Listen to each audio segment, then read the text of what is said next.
Hi, yeah, it's Jackie here with the Supporters Club, and although the season has finished prematurely, unfortunately, from a Tipperary perspective, we're delighted to have a very, very special guest with us today, and that's none other than recently retired, I hate saying it, recently retired Brendan Maher. How are you, Brendan?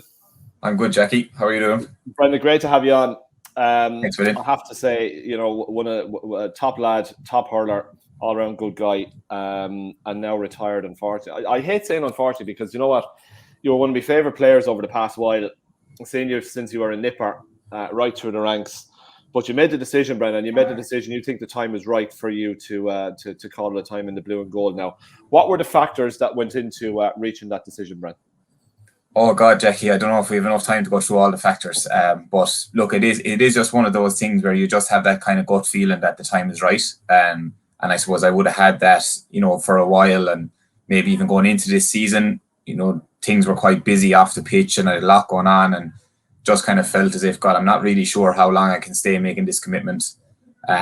So I suppose it wasn't something that just happened straight after the Waterford game, to be honest. It was something that was in my mind for quite a while. And you just know, like, you know, other things kind of start happening in your life and you have to prioritize those, and life moves on. Unfortunately, you just get to a stage where, you know, you're not in a position to stay making the commitment. And for me, I was very much saying, if I can't be all in here and be 100% committed to this, I don't want to do it half baked, or to be able to give 80%, or, you know, I didn't want to compromise it. And it's just, you know, I suppose I'm content as well with the commitment I've given over the 13 years, to be able to walk away and be happy with what I've done, and not what I've won or achieved or anything like that, just actually what I've given, and I suppose the discipline and persistence I showed over those 13 years to actually give my all every year, every season, always give it my all. And I suppose I'm just happy to be able to say I did that, and you know, I'm happy to move on. You know, you talk. I remember you for the great performances, the silverware, and that as well, Brent. But I'd also remember you for, you know, from the outside looking in, for your resilience. I mean, you had a couple of terrible injury setbacks with the cruciate, and I think you had a broken bone in your leg as well at one stage. Was it the ankle or? Yeah, broken bone in the ankle. Yeah, I remember that. So they weren't simple setbacks to and that's putting it mildly, to come back from. Brendan, where did you find it within yourself to recover from those and put yourself through the mill and the lonely hours of rehab to get back to elite level sport?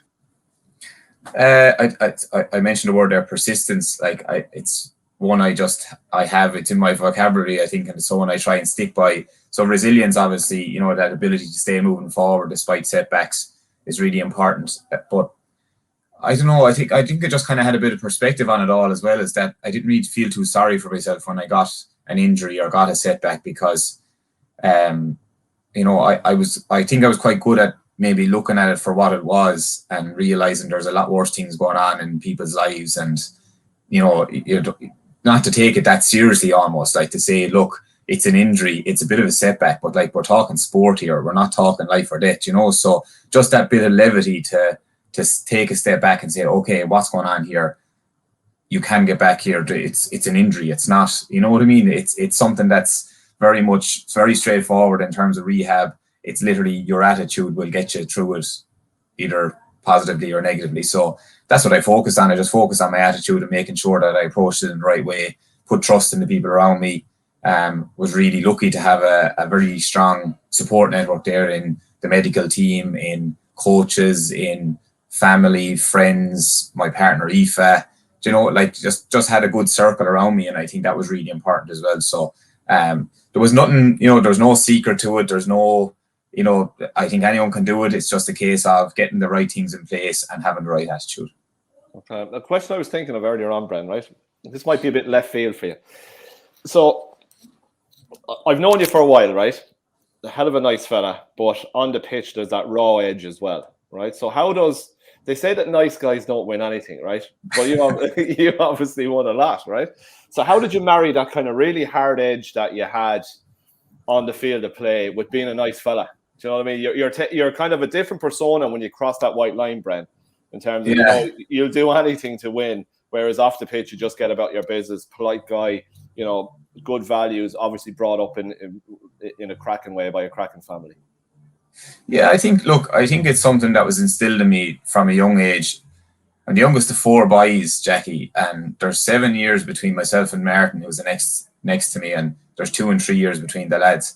So when you grow up in a house, I suppose, where you're the youngest by a long way and you have 3 older brothers, you have to fight for everything you get, and you get no sympathy, you get no, you know what I mean? You have to earn everything that you got in that house. And I think that actually instilled a lot of good traits in me that, I realized that, right, if you want to achieve something, sometimes you're going to have to do things maybe a little bit different. You have to get a little bit edgy. You have to, you know what I mean? You have to fight your corner. And that was definitely, I think, something that I brought with me onto the pitch. And the other side is this: there's a massive competitive edge in me, and I'm competitive in everything I do. But I think I'm just able to separate the two like that. When I get on the pitch, I'll do whatever it takes to win, but not. I'm on the edge. I don't think I never stepped over the edge. I never got a red card. Like I always felt that I played within the rules, and it was just that, as you said, playing on the edge, and it's a fine margin, and sometimes you're very close to stepping over it. But I'm happy that that's something I'm very proud of. Like that, I went through my whole inter-county career without, because I was at that intense player that it was always in your face, and the chance was always there. Like, and I got my fair share of yellow cards, but I suppose I was disciplined enough not to step over the edge. Yeah, that's a nice record too, an unblemished record, no red card. It's a good one to have as well, Brent. Brent, when did you realise as a young kid growing up that with stick and ball that you were quite good? That was there a time when you said to yourself, "No, I'm pretty good at this. I could actually develop into a very good player here"? I actually, would you believe I had this conversation with my mother only last week? Somebody asked her, when did you know he was, as talented as he was, or whatever it was. And her memory, and it's probably one that sticks out in mine, is an under 10 tournament back in Borrisoleigh, the Mick Pryor tournament. We had, it still goes on, or obviously the last couple of years have been a bit different, but it was, that was kind of a tournament where I was targeted for the first time, I suppose, as he's the best player to have in the team, like, so we need to do something about it. And you laugh at that now at under 10, but back when I was under 10, that did go on, and the sideline was hot and heavy, and so that was probably one that stuck out. And Mam said that she kind of going through that experience, watching me being hit off the ball and stuff like that going on, she said it kind of changed her whole perspective on it, and she realised, right, I'm probably going to have to get used to this. So yeah, probably around that age where he started hurling under 12 and under 14, and it started to get more competitive. That's when I suppose probably started to notice, God, yeah, like I'm doing well here, and I'm playing well in games. And it's not something where you sit back and go, oh yeah, I'm really good, but you kind of realize, right, like I'm performing here, and I just always had this approach of, like, I just want to get as good as I can. It was never like. And I think that's part of any inter-county player. Like, that's the reason why they get to play inter-county, is that they never just kind of sit back and go, yeah, I'm really good. It's always like that appetite to improve all the time and to learn about the game and get yourself to new levels. And I had that right throughout up until this year, and still have it now going playing with the club. Like, I'm always trying to find new ways of improving, honing skills, and it's just a constant learning journey. And I know that's said a lot, but that's the fact, like when you're trying to perform consistently and over a long period of time, there's no opportunity to just sit back and go, yeah, I have it nailed here, because it's not the case. Brian, when did you pull on the county shirt for the first time? Well, I suppose primary game would have been my first time wearing the blue and gold jersey down in Páirc Uí Chaoimh. I actually missed the first game due to being away on holidays, but managed, luckily, to would that have been 99, or maybe it was 2000? Not really sure now the year, but I think we played Clare down in Páirc Uí Chaoimh. Could have been the 99 game. Was there a draw? There was. 99, yeah. David Fitz got the penalty, do you remember? Yeah, so I think it was the replay then of that that I played in. But obviously then I was lucky enough to represent at Tony Forrest level under 14. Would you believe I missed the under 15 tournament due to a flag Keole competition. I was dancing in flag Keole, an All-Ireland flag Keole, so I couldn't let the side down there. It was an All-Ireland, and luckily enough we won it. So I missed that under 15 tournament that No happens way. each year. I never knew that was a passion of yours, Irish dancing.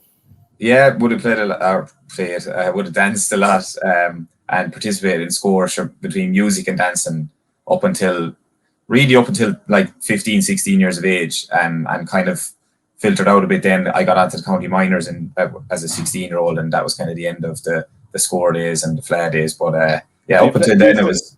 Did you play a musical instrument, Brent? Yeah. So I played the banjo, the guitar. Yeah. So banjo, guitar, and drums, I try and dabble in and out of. Our family have two wedding bands. Well, my father's wedding band, Ebony, now they're a bit long in the tooth, so they've semi-retired. But Sean and Martin are part of a wedding band called Silver Dollar. Yeah. So I've actually filled in with them the odd occasion over the years. That must be some crack. So it's great crack, but it was something I wasn't able to obviously do more of because of the late nights and weddings. The majority of them are Fridays and Saturdays, which didn't suit from a hurling perspective. So, but yeah, I enjoyed. Look, I played. We would have acoustic sessions, and even during lockdown, the four of us went up, and five of us actually. Declan joined us. He's able to bash out an old song or two as well. We went up to Sean's garage and had a session together, just played a few tunes and sang a few songs, so but music is a big passion of ours as well, and probably not something we're known for, but that is amazing. Yeah, it's something else. I mean, obviously you're so tightly bound with hurling as well, but the love of music is just, it's beautiful as well, Brent, to have that. Yeah, and it's a nice balance as well when you're doing something as intense as GA and hurling. The music really is that outlet for me, like to be able to just sit down in the corner and play a few tunes and sing a few songs. And I just think socially, I think it's a great thing for a person to have.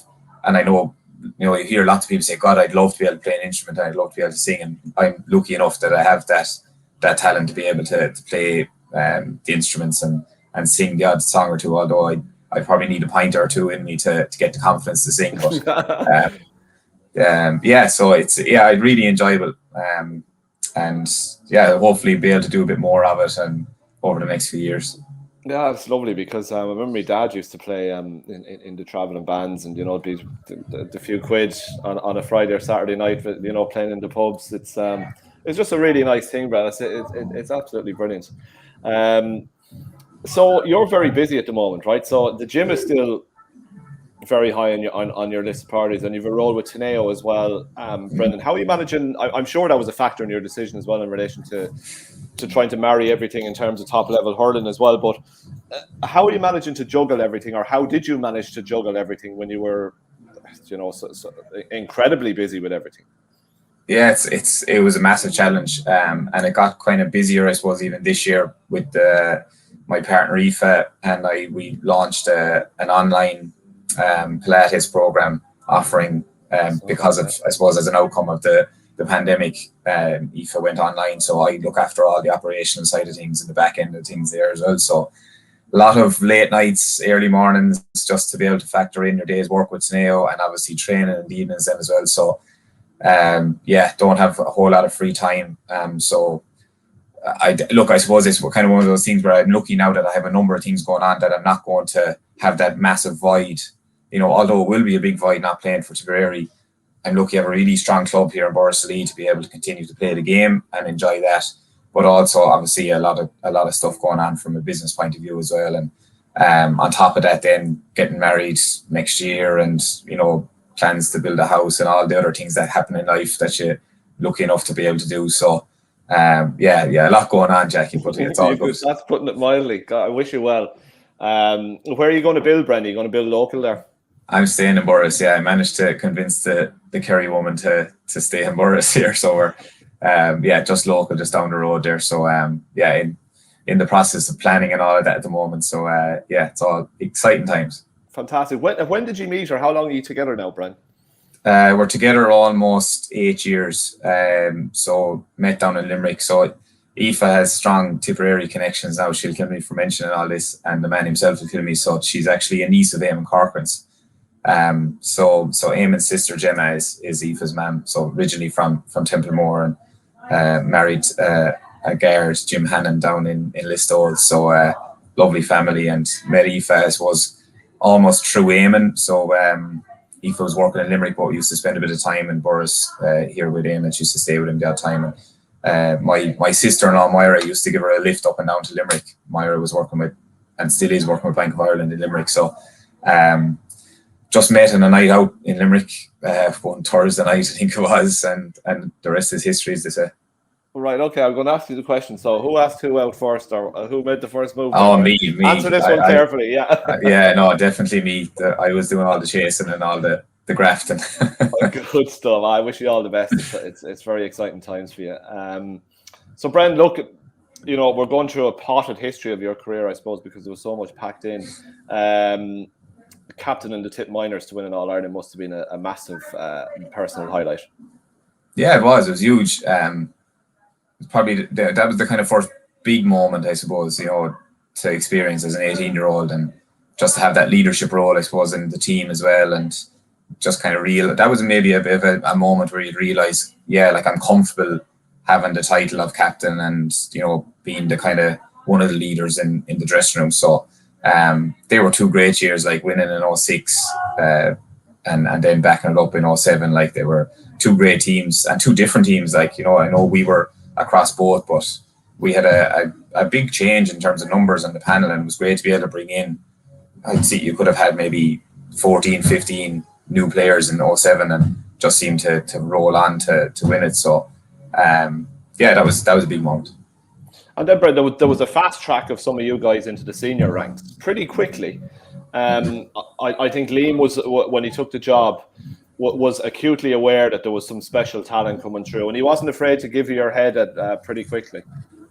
Yeah, we're lucky that he put his trust in us, and I suppose Tip at the time were going through a bit of a period of change as well after, I suppose, a couple of disappointing exits, 06 and 07, just, nearly there, and then 08 Liam came in and made a few changes and started to make an impact and had the Munster final win and then got beaten in the semi. And I suppose we were maybe that injection of youth then to kind of almost like the final piece of the puzzle, like to be able to bring into the setup. And lucky enough, I suppose, that we made a bit of an impact and we performed well and brought those winning habits with us. Like, we were coming off the back of 2 successful years minors and reasonably successful 2008, beating an All-Ireland final by Kilkenny in under 21 in 08. So I suppose we just kind of had that habit of winning, and we were young and no fear and just, didn't really care too much whether you'd win or lose. It was just go out and play to the best of your ability, and it stood as good, I suppose. And obviously came up against an unbelievable team in Kilkenny then as well over those first few years. Yeah, absolutely. I suppose the 09 final, I've talked to a few people about it on these chats. How did that impact on you, Bren? Was it a case that, it was such a devastating disappointment to deal with at a young age in one sense, but at the same time, in the back of your mind, were you thinking, do you know what, we're going to put this right, and, I'm young and these chances will come around again? Where was your head after that 09 defeat, and particularly the manner of it and how it happened? Yeah, it was a tough one to take, being so close and performing so well for the majority of the game. And, say what you will about the penalty decision or that, we were beaten and that was it. And, while you would have used that, I suppose, a little bit in terms of motivation for going into 10.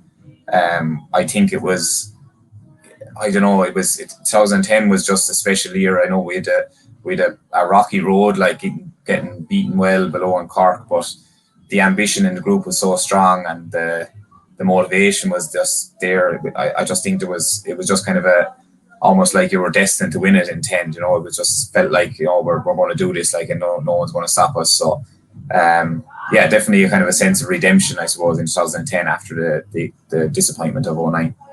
The satisfaction of that 2010 defeat must have really sunk in very deep into your soul, Bren.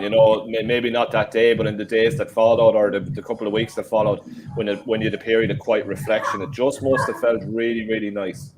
Yeah, it did, yeah. And obviously we had the 6-day turnaround to play the under-21 final as well. So that was a special week, like, and I can just remember the celebrations afterwards and just that satisfaction of saying, like, after winning the senior All-Ireland under-21. So I had minor under-21 and senior at that stage then, and just a massive sense of satisfaction of those achievements. So yeah, that was an enjoyable winter, and I actually went off traveling for a couple of months that winter. I was in Australia, so it was nice to actually get away from it all as well, and just have, as you said, that kind of period of just like reflection and be able to just enjoy a different environment and get away from it all almost.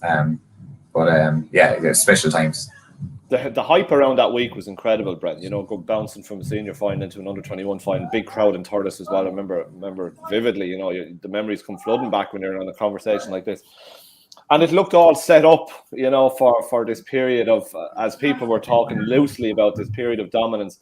But as you know from the various cycles you've been through in your career, Brent, it doesn't work like that. And unfortunately, there was more disappointment to come. And then there was more success to come. It was a truly, you know, it's a cliche, but your career was a real roller coaster in so many ways. Absolutely, yeah. And that's the nature of it, you know, like, with the exception of, you know, a handful of teams that just come maybe once in a generation, the likes of your Dublin footballers that just went through a serious period of dominance. Kilkenny, that team, Kilkenny, just, you know, were so consistent and just a special team. We were a really good team. We weren't a great team, you know, throughout that period. So it was up and down, you know, and I suppose that's one of the things that's really pleasing, you know, from my own personal point of view, is that you are kind of through a number of different teams, up and down an awful lot, but kind of stayed the course and persisted with it, and, you know, never gave up hope at any stage. And, you know, I'm lucky, like, got to play, and when you think back, and I got to play in 7 All-Ireland finals because of one draw.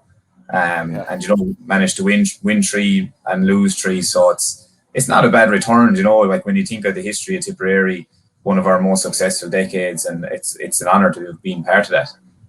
And to captain your team at senior level, then to win an All-Ireland, Brent. I can picture your face still with that beaming smile lifting Liam McCarthy. I mean, what is that moment like? Is it a case that you can't remember it because you're just so euphoric, or can you remember that moment vividly, walking up the steps, picking up that trophy and hoisting it up to the sky?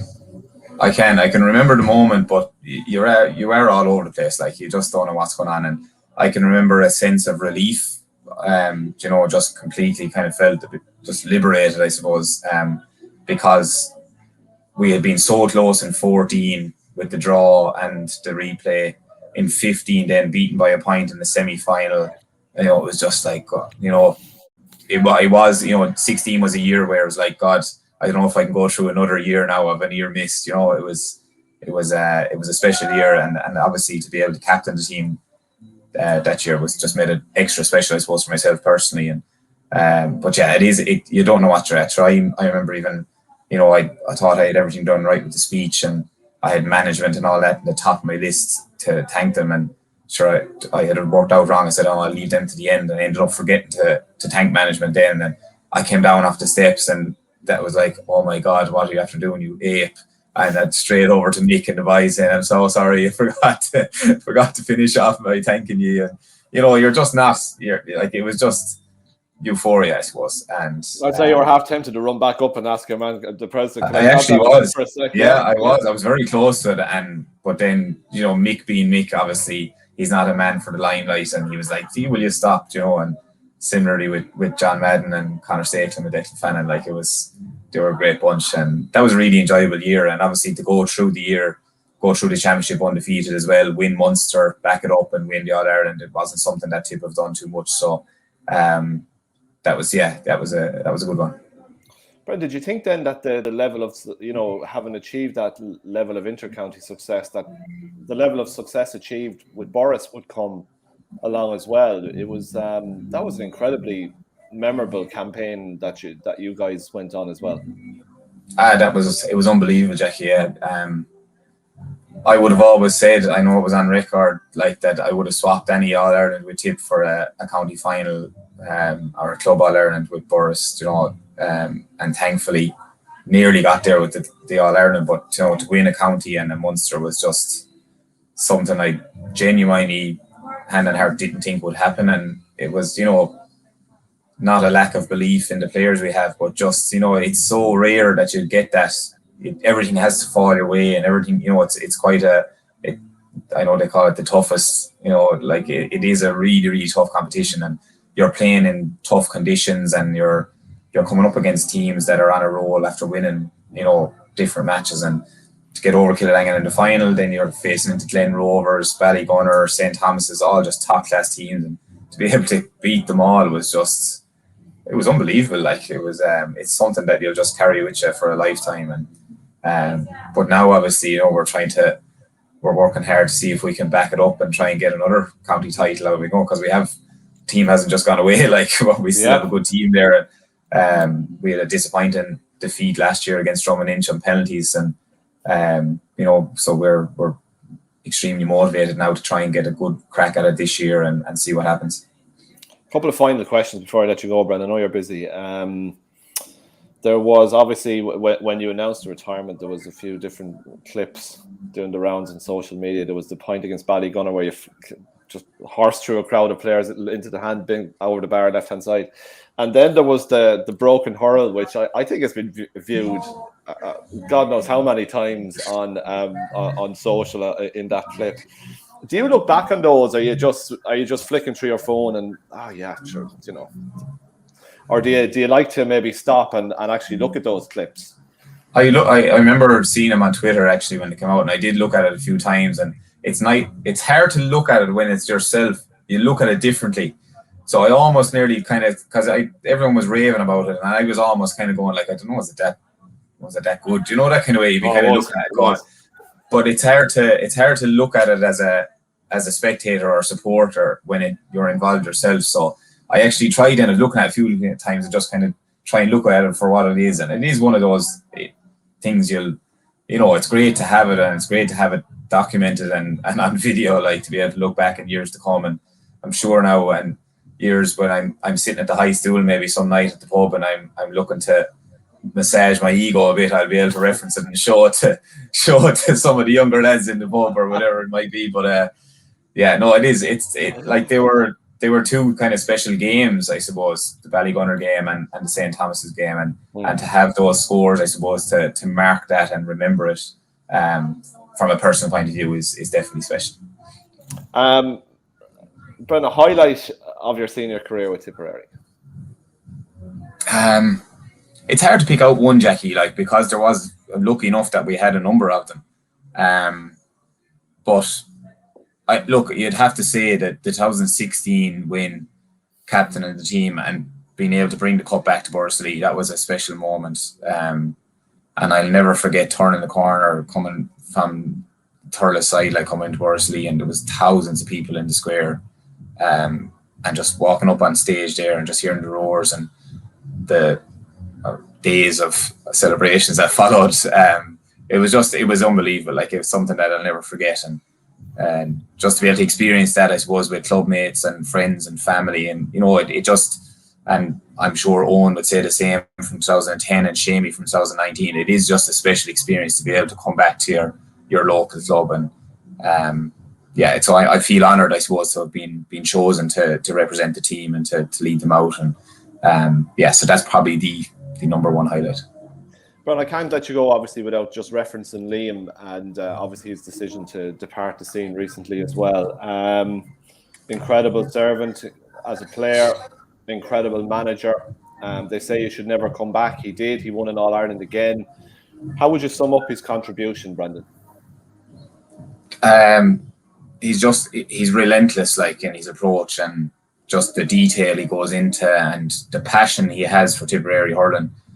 He's just, his energy, I suppose, you just feed off his energy, and you would see it on the line there in matches, but he brings that every night in training and every time we have a team meeting. It's just absolutely relentless, and I owe him a lot, obviously, personally, for he gave me first chance as a minor under 16, and I even played with him in the divisional competitions for North Tipperary back as under 14. He was a selector, and so we obviously go way back, but I just think what he's done for Tip hurling in general, to be able to be part of 2 out of the 3 in the last decade, is something that is, I'm sure he's very proud of, and he certainly gave his all. That's one thing I know he'd say himself, that a bit like myself, you just want to have a kind of a consistent approach and be able to look back on your time and say, yeah, I did everything I could results and outcomes and consequences, you just sometimes they just are what they are.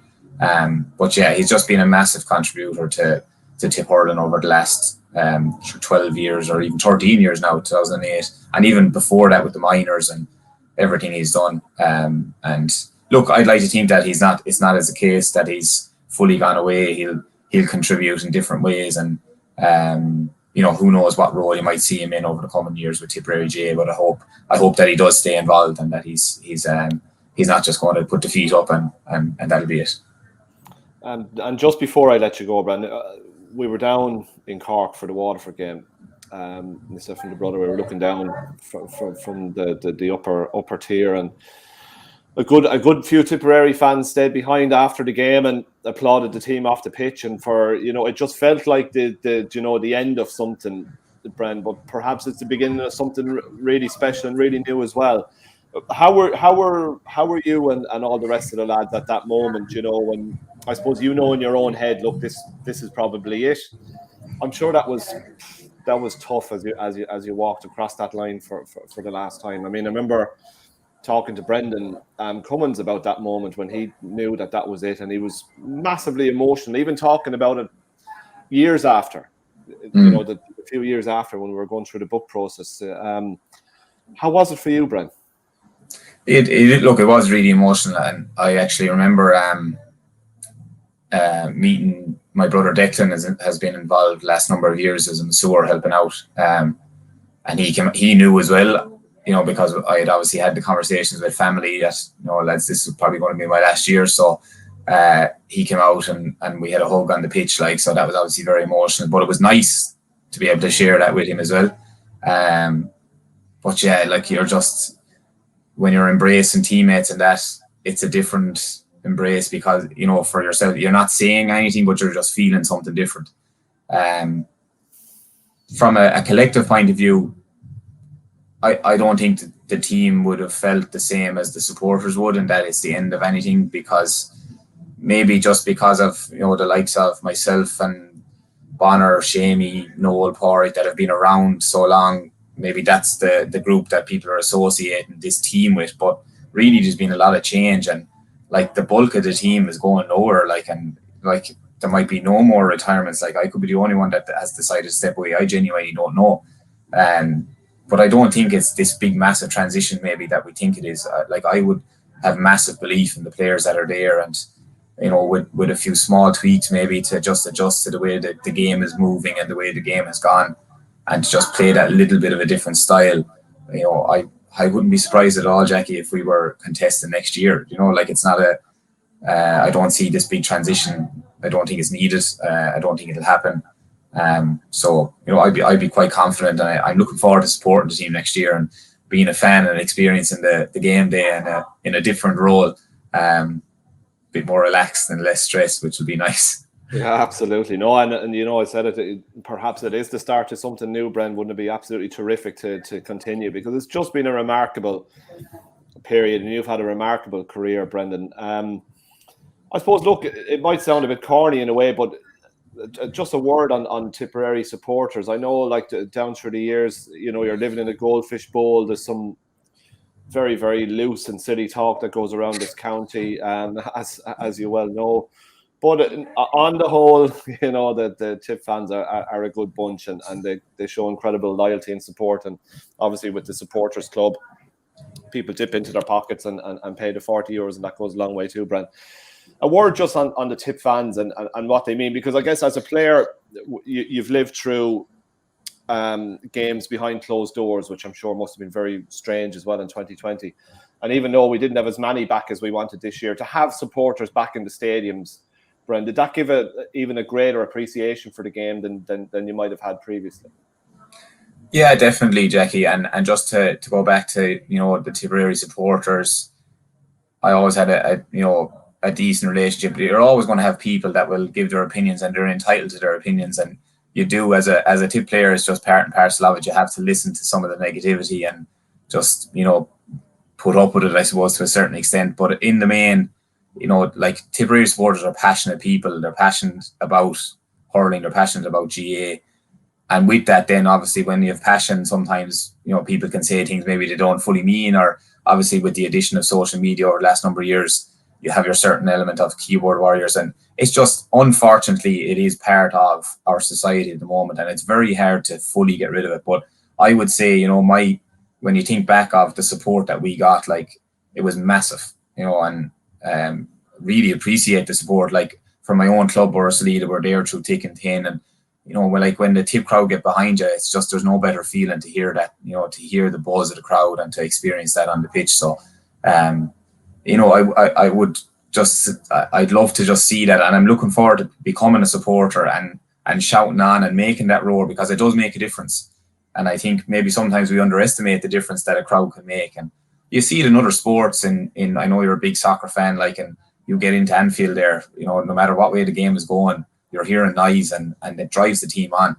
And I think that's something that we can do as supporters now. I can speak as a supporter now, you know, to drive the team on and support them and make sure that we do what we can on game day. You mentioned the Tip Supporters Club. Like, personally, they supported me an awful lot over the years. Mentioned the injuries, like, they even got me some gym equipment back 10 years ago now to make sure I was able to train and do the little bits that I was able to do. And, you know, like, stuff like that just nobody would know of. You know, the support that they give us as individuals and as people, you know, off the pitch is just massive, and it makes a massive difference to us. And, you know, all the Tip associations and the different people that have, as you said, put their hands in their pockets and have turned up to different fundraising initiatives that we did over the years, or, you know, turning up to train and to supporters or to games. Like, it is really appreciated. And it's, you know, without the supporters, like, the game is not the same. You see playing and behind closed doors, running out of the tunnel, and it's just, all you can hear is the wind and rain beating off the stand there last winter. Like, it's not the same at all. And to get, you know, the small select number of supporters into the games this year was unbelievable. You know, we had, I think, 7,000 down in Park Cube. It felt like 70, you know. So yeah, like, I think hopefully we'll have more to look forward to now in terms of attendances and that next year, and capacity will hopefully increase.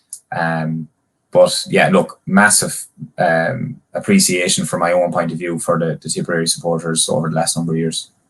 Brendan, it's been an honour and a privilege to watch you play, and we'll see you on the club fields. But I wish you well in your professional life, in your personal life, getting married, building the house. You have a lot to look forward to. From us all here at the Supporters Club, Brendan, thanks for the memories, and we'll be seeing plenty more of you. Thanks a million, Jackie.